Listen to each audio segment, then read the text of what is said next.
The entire Dharma community, then, is the Lama's extended body or wheel of Dharma activity. So the mystical bond between the Lama and the student is more close than one's own breath, more essential than one's own essence, more relevant than one's own mind, speech, body, anything. So here, as the Lama's body, the students also have, the Sangha also has a certain responsibility to one another. And this responsibility is part of the samaya or commitment to the Lama, and it's a very important part. Remember, there is the responsibility to uphold and propagate the Buddha's teachings, to follow and learn more about Dharma, and now there is the responsibility to uphold and protect the Sangha, as well as the Sangha having the responsibility to be the extension of the Lama's activity. The way that that works is this. The Sangha is one body. If you think about human bodies, and this is a very good analogy, if one part of the body goes sour, if there is some negative consciousness rattling around somewhere, and doctors know even nowadays that there is some connection, the body will develop like a cancer. And so the whole body then is sickened, even if one part of the body has become disorganized. So the Sangha's responsibility to one another is virtuous conduct. By virtuous conduct, I mean that in the Sangha there should never, ever be gossip and slander. Never.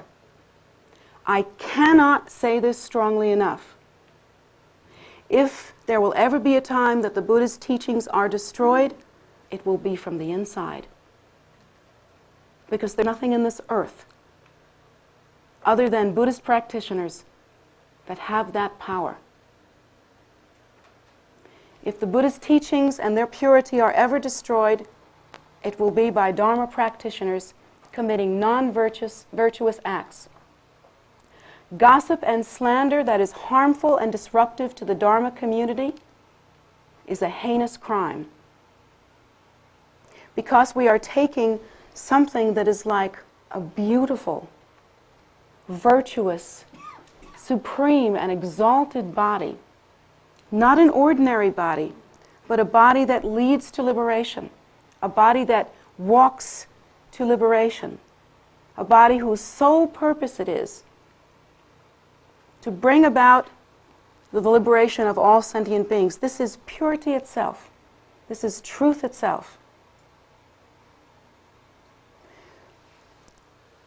If instead of upholding that truth by keeping samaya with the Lama, the Sangha instead engages in this kind of non-virtuous conduct, creating this kind of cancer.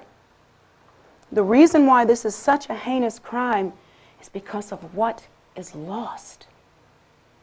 Where else in samsara can we find such great benefit as from the Sangha or spiritual community? Where else will such help and support come than from the Lama's extended body, this pure activity in the world? So, because something very pure and very precious has been harmed, the weight of the crime is very great. I particularly have a strong dislike for gossip and slander. I have seen generally in religious communities what kind of harm it can do. All of us have seen, even in the ordinary context, in this day and age, gossip and slander have gotten to be so stylish and so outrageously prevalent and hip that we don't even seem to mind closing down our government so we can do it. We don't seem to mind paying any price, including completely disrupting the responsibility even between people in office and the people they serve. Not to say any of these things that are said aren't right, but it's the flavor of this kind of gossip. It's just become such a thing, such a fad. In other religious communities, as well as in Buddhist communities, it's a general religious phenomena. But there is always gossip and slander. It seems as though if some people think a teacher is pure, other people have to knock that teacher down. Or if some people think a particular faith is pure, other people have to gossip about it.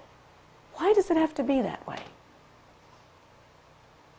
As far as I am concerned, if you bring gossip or slander into this community, which is the Lama's body here, being the Lama, I take it very personally. If you bring gossip or slander into this community, you are wrong. Wrong because you brought it. Even if the story you're telling is right, you are wrong. Because what we are doing here by creating gossip and slander is to create harm to the body of the Sangha. And there is a breakage of Samaya. We have not upheld the 3 objects of refuge. Now, of course, if there is ever a problem of misconduct on the part of any religious leader or anything like that, we hope that those who are engaged in misconduct will turn to their teachers and receive spiritual guidance. But the antidote to that is support and compassion. The antidote to that is not the hatred, disease, and sickness of gossip and slander that only harms the body and creates a cancer in the Dharma community. So part of the Samaya between students and teachers, and I'll tell you that this is, if I could legislate that it would be 100 times as strong here, I would, and I do.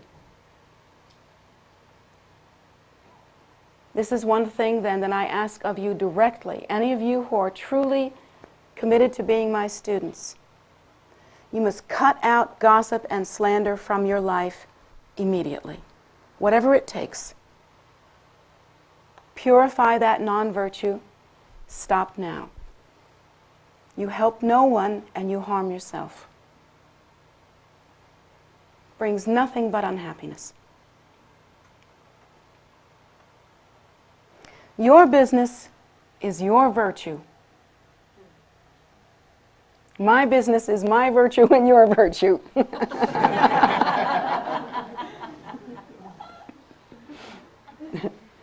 But as a teacher, my responsibility to you is to constantly check my activity. What is my motivation? Because regarding the relationship between student and teacher, it's like shooting for the moon on both sides. On both sides. Both regarding the student's Samaya and the teacher's Samaya. It's equally so, on both sides. Shooting for the moon is like this. If you are even a half degree, a quarter degree off on your aim, that is to say, your virtue, your intention, here on earth, by the time you get to the moon, you'll be miles and miles and miles off. So it's constantly each of our responsibilities to check our own poisons. To increase our poisons by playing in the playpen of the delight in others' poisons doesn't help. Doesn't increase our virtue at all.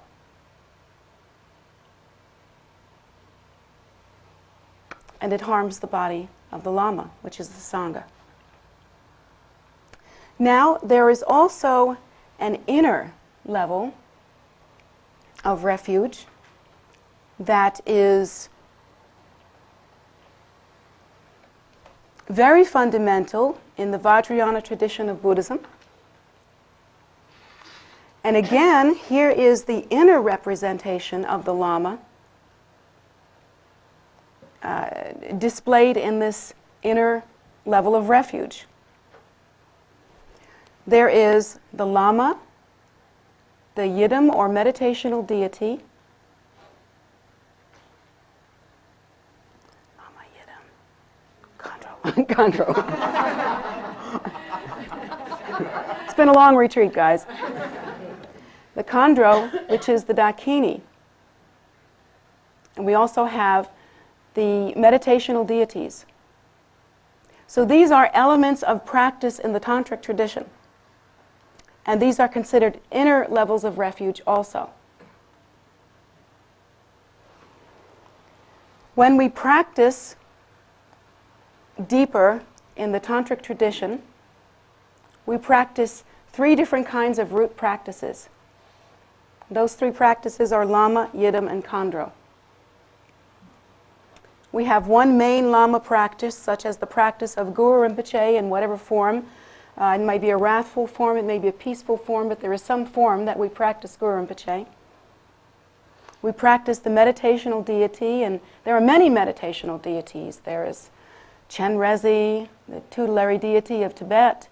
There's Amitabha, the Buddha who, through his great compassion, has given us the opportunity by which, if we simply practice and honor his name throughout the course of our lives, and even if we have very little realization, through the force of his practice and compassion, simply by remembering his name, it is said, at the time of our death, we will surely be reborn in Dewachen. So there's that incredible meditational deity. And then we think about, let's see, who else? Manjushri. Manjushri with his flaming sword. Is he a martial arts expert? No, that's a flaming sword, is the sword of wisdom. Cuts through ignorance, cuts through the darkness of ignorance. Then we think about Amitayus, the Buddha of long life. Amitayus holds within his hand the long life vase, symbolic of the accomplishment of the deathless state. Look around you. See the pictures of all the different meditational deities. Not all of them are in this room. There are uncountable different images and different variations on each image.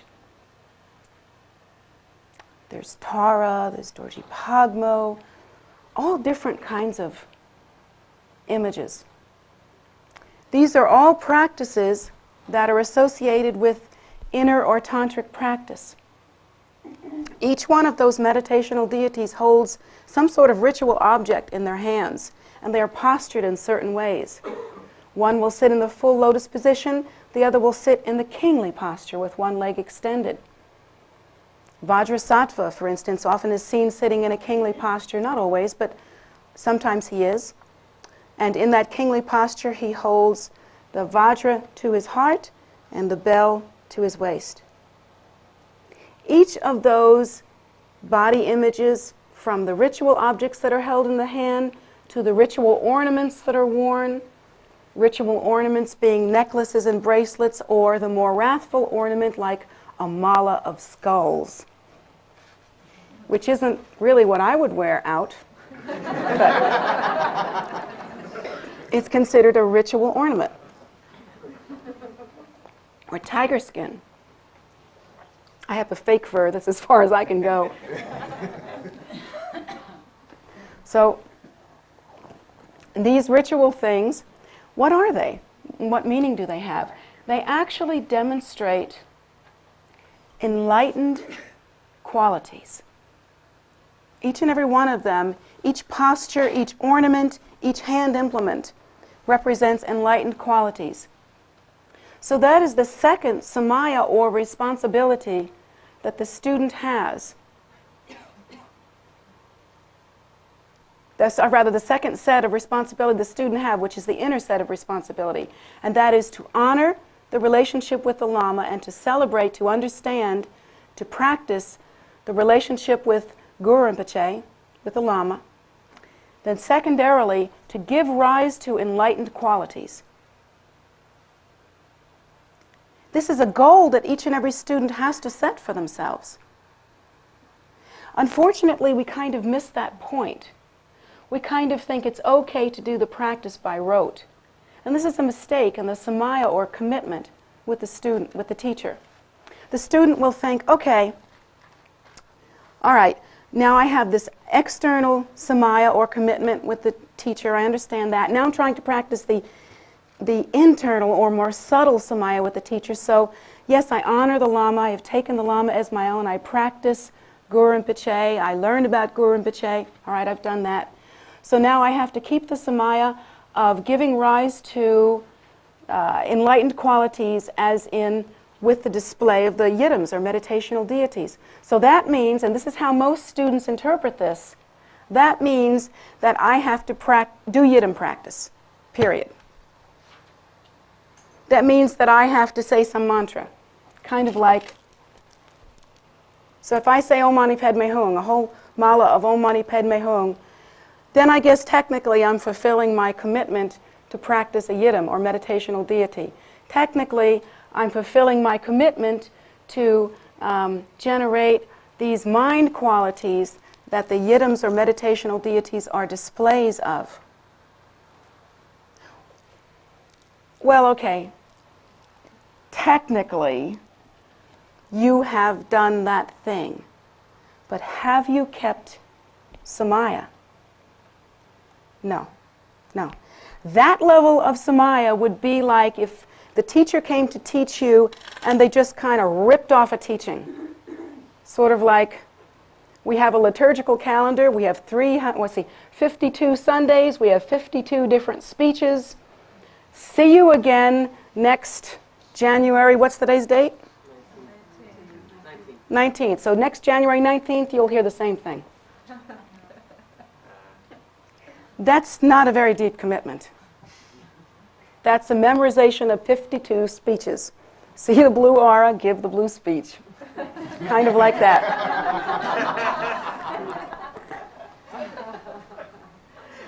And that's not the level of commitment that I'm talking about here. I'm talking about the kind of commitment that the Lama has when they assess the body of the Sangha, see to the individual needs, and try to use their innate wisdom or accomplishment from the past in order to render to each and every student exactly what they need to hear. And try to speak to them directly, try to touch their hearts, and never to be satisfied until we see them all cross into liberation. That's a much deeper commitment. So likewise, when the student wishes to fulfill their commitment to the teacher, is it just, oh, I've got to say 100 or one mala's representation, numbers of Om Mani Padme Hung? Is that what that commitment is? That would be about as weak as see the blue aura, give the blue mantra. See the blue aura, give the blue speech in this case. Doesn't work. That's not it. That's not the same thing. Each and every student has to take some kind of deeper heart samaya to accomplish the enlightened qualities, the mind qualities of the meditational deities. That's the samaya, that's the responsibility. Implied in that are many things. For instance, self-honesty is implied in that. It is not appropriate for the student to merely come to the teaching like a dead thing, follow the instruction by rote like a dead thing, go home and be satisfied with doing just this dead thing. This is not the commitment. The commitment is much more profound than that. The student must be willing to examine their own qualities as samsaric beings. That means being willing to examine faults. That means being willing to examine them without self-hatred, without heavy, ugly guilt and self-judgment, but as an act of love and practice and heart samaya with one's guru. The guru and student being friends in this. The guru or the lama being the student's spiritual friend. This is a partnership. Like a parent or a mother, a loving mother, the teacher will provide the necessary guidance. Mother never judges her child because the child dropped a spoon from the high chair or spilled their milk, at least not a good mother. Neither does the lama judge the child when the student makes mistakes. It isn't like that at all. There is a mutual support going on there. But the student must uphold their part of the deal. And that part of the deal, their part of the deal is to give rise to these pure mind qualities.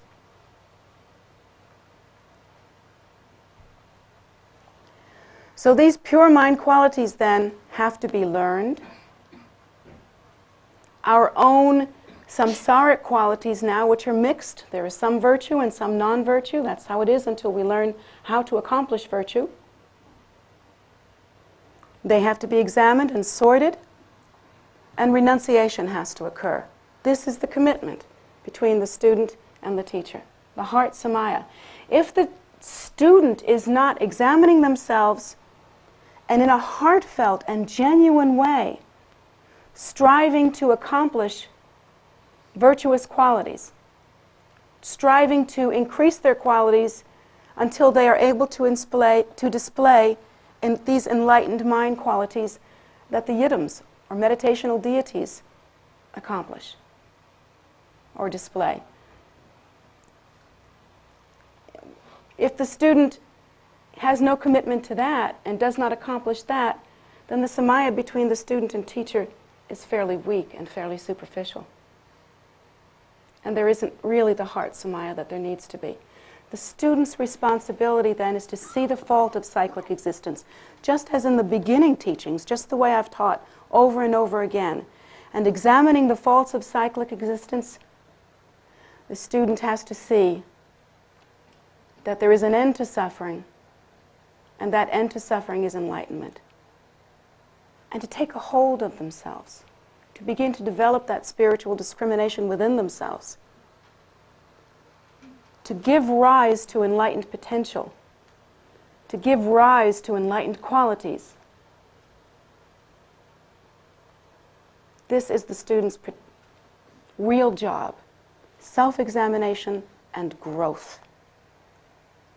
We make the mistake of thinking it's the teacher's responsibility to goad us into growth, force us into growth, seduce us into growth, talk us into growth. But it's not. It's our responsibility, each and every one of us.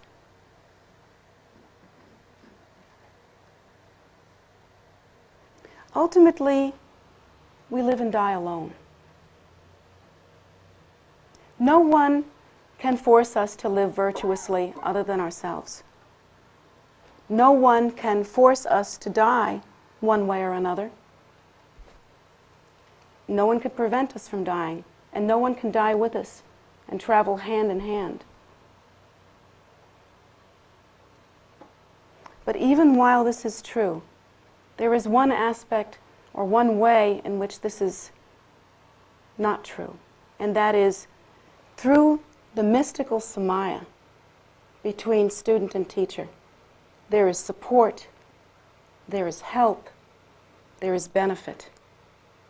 There is an ongoing, long-lasting, precious relationship, a commitment, a samaya that lasts life after life after life, born of love, resulting in love, born of the mind of enlightenment, resulting in enlightenment.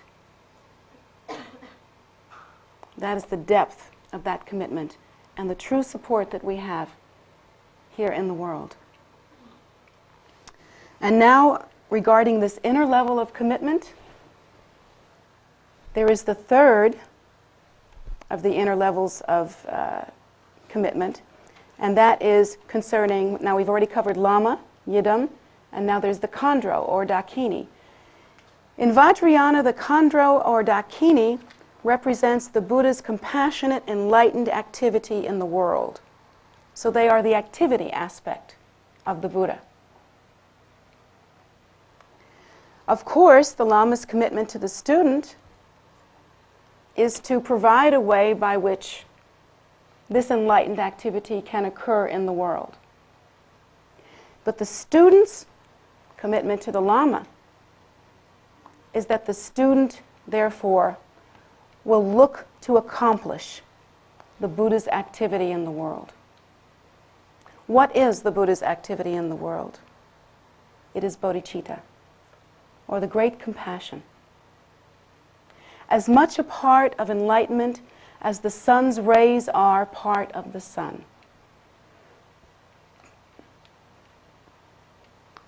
Just as the sun's rays are all pervasive and they go forth in all directions. The traditional phrase is going forth in 10 directions, meaning going forth in all directions. Just as the sun's rays go forth in all directions, concerning the appearance of enlightenment in the world, or concerning the appearance of enlightened activity in the world,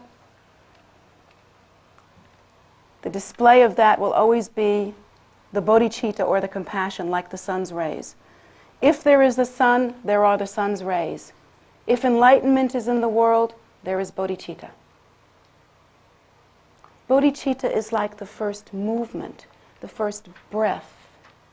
The initial, forgive me for waxing romantic, but that's my nature, the initial exhalation of the primordial ground of being that is our nature. That is the great bodhicitta, the great compassion. And so the student's responsibility then becomes to accomplish the great compassion, to give rise to the bodhicitta. Now, many students make the mistake of practicing that superficially as well. And that is a mistake, really, because there is nothing more profound, more gorgeous, more resplendent than the bodhicitta. It is the heart essence, the heart drop of all the bodhisattvas who are alive in the world and all who intend to return. So it is our responsibility to accomplish the bodhicitta, and if we do so superficially, it will be by wearing the Dharma clothes, walking the Dharma walk, talking the Dharma talk, but not changing in our hearts. You know? Talking a good talk about love, talking a lot of talk about compassion, but not doing anything. And so here again, self-honesty has to occur. We're doing a lot of talk about the great compassion, about the great bodhicitta, but I ask you, how many minutes a day, how many hours a day, how many weeks per year, how much time, real time, do we spend in compassionate concerns, compassionate activities? And even in just ordinary human kindness toward others. There are two aspects of the bodhicitta that we can practice easily, and we have a commitment to both. Ordinary bodhicitta, which is the kind of basic, fundamental kindness and generosity that we see in the world, with the potential for benefiting the world, as it is now, today, like feed the hungry, support the poor, that kind of thing. And there is the ultimate bodhicitta, which is the practice and accomplishment of Dharma in order to achieve realization for the sake of sentient beings, and to provide a way for other sentient beings to practice Dharma also, that is, to attain realization, to return for their sake, and teach them Dharma and help them to accomplish liberation. These are the two kinds of bodhicitta. And the student's samaya, or commitment to the teacher, must be to return the teacher's favor of great compassion or great kindness that the teacher has displayed by returning for their sake, in order to teach them, in order to guide them to liberation. The student's responsibility is to practice enlightened activity on a much deeper level. It's called love. It's called simple human kindness, doing what we can to make the world a better place today, trying to reach out to and help those in need who are hungry or thirsty, not only wishing for truth, but even needing food. Engaging in compassionate activity. And not only that, but on a deeper level, the student's responsibility is to understand the teacher's ultimate goal. What is, therefore, the teacher's compassionate intention that the student must fulfill? The compassionate intention, the compassionate mind of the great bodhisattvas, the great teachers, is to liberate all sentient beings from suffering, regardless of whether that sentient being is the smallest cockroach or the greatest king. Without regard to status, without regard to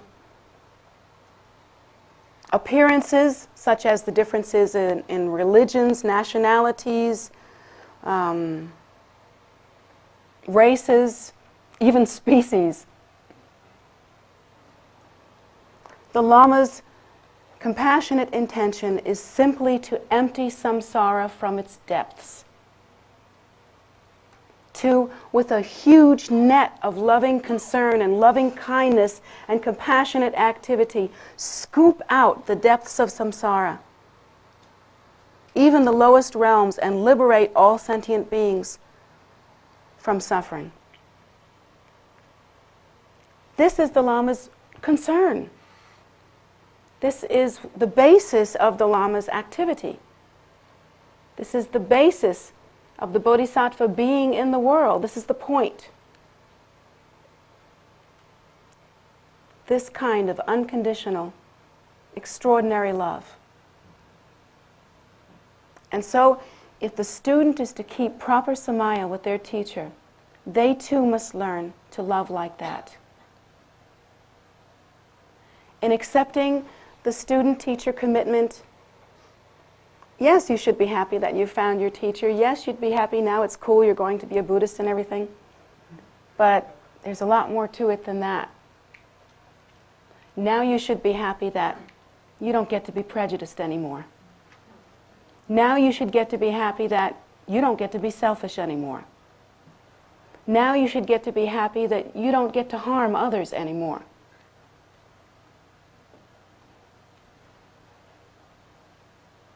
Because in order to keep that real samaya with the teacher, we have to also engage in the Buddha's miraculous, compassionate activity in the world. Because of the inner refuges, Lama, Yidam, and Khandro. These three are also indications of how the student should practice, how they should keep their commitment, and what that relationship actually consists of. So as students then, to recap, we must honor the Buddha as the teacher and the source of enlightened activity, the Buddha nature, the historical Buddha as well, the Dharma as the Buddha's teachings, the Buddha's speech, the Buddha's method, and the Sangha as the body. So we are keeping our commitment to honor these refuges. And then as students who are taking up a heart samaya with their teacher, a heart samaya, therefore, with their own true face, which, as we enter the deepest commitment, we understand is the truth, in that the nature of the Lama and the nature of the student are inseparable. Knowing one is to know the other. I cannot find a place in my mind where I am separate from you. So we are entering into this deep samaya, and now we find we must keep our commitment to practice Lama. We must keep our commitment to practice Yidam, or meditational deities, giving rise to those enlightened qualities.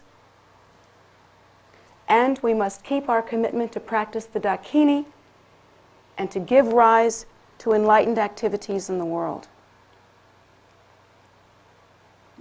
To enlightened activities and to compassionate concern in the world.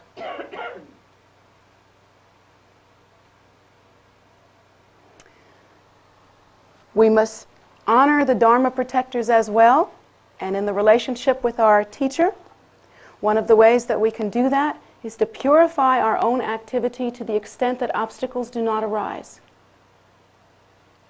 To keep our conduct, our mental, physical, and speech activity as pure as possible. To develop our own good qualities, so that even as obstacles naturally arise in samsara, which they do, it's kind of like watching a sock go around in a dryer. Something's always up.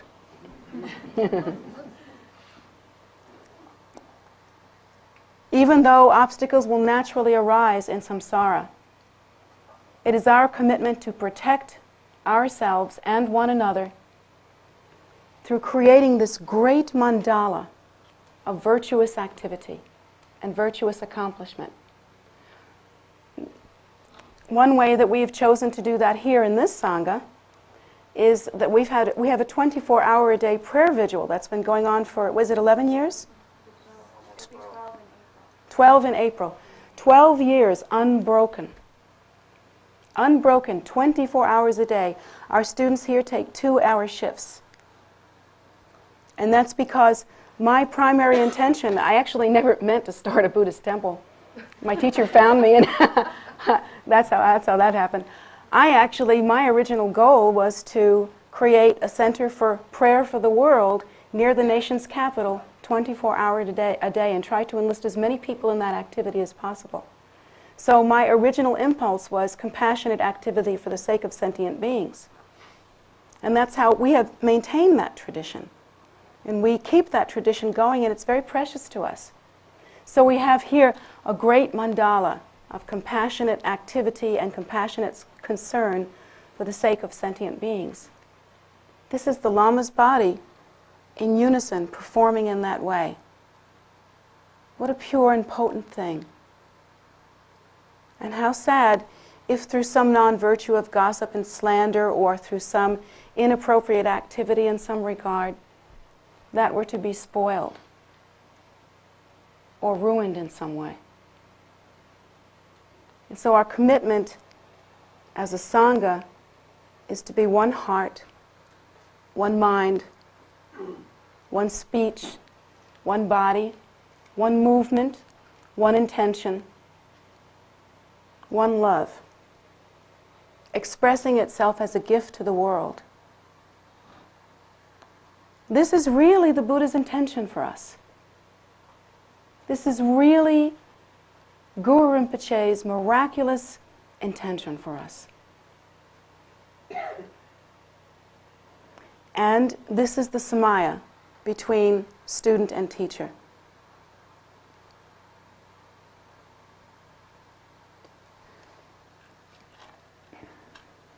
To give rise to these extraordinary qualities, to accomplish this miraculous compassionate intention, to hold to the constant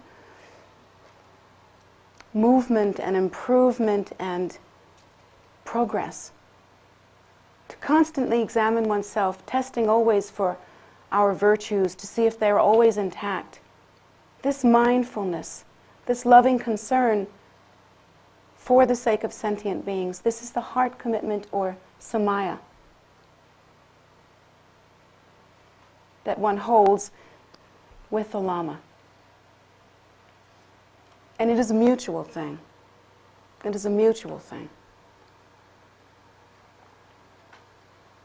Now you see here that the Lama is seated in a higher seat and has brocade things here. Brocade. And Lama's brought flowers, and the Lama's brought a glass of water, and let's see, what else does the Lama have here? Coffee. Which the Lama greatly appreciates. So you think to yourself, well, so what does that mean? Is she better than us? No. That is not the relationship between student and teacher, between Lama and disciple. Because the Buddha teaches us that all sentient beings are equal in their nature. The weight of the Buddha seed, that is your nature, and the weight of that which is my nature are the same. Inseparable.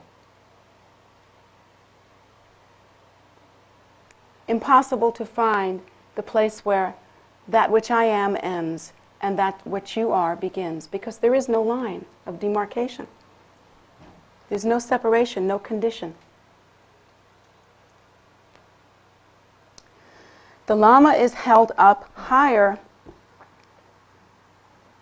for the purpose of the student, so that the student can discriminate between what is ordinary in the world and what is extraordinary and brings about the extraordinary result. For instance, if one person were to give you an ice cream cone and the other person were to give you Dharma, well, if it's a hot day and you're really hungry and you really like that ice cream, you might think, well, I like the ice cream. That's really pretty much appreciated right now. I like it real well. But if the other person gives you Dharma, even though you might like the ice cream, and I like ice cream, even though you might really want the ice cream because it's really hot and you really want that ice cream, Dharma can save your life. Dharma can save you life after life after life. The power and potency of the benefit of Dharma so exceeds anything that we can have in this world as to be indescribable. And you see, the teacher is thought as the condensed essence of that, the giver of that. And so therefore, it is because of the Dharma, because of the Buddha's teaching, that the teacher is put up higher, as a reminder that that teaching is precious and not ordinary. This is not a personality cult. This isn't about two people making a relationship and just kind of digging each other. That's not what it is.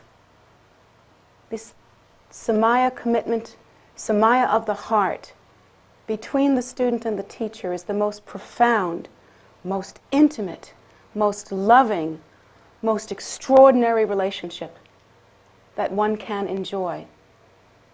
The responsibilities are also profound, but the result is peerless.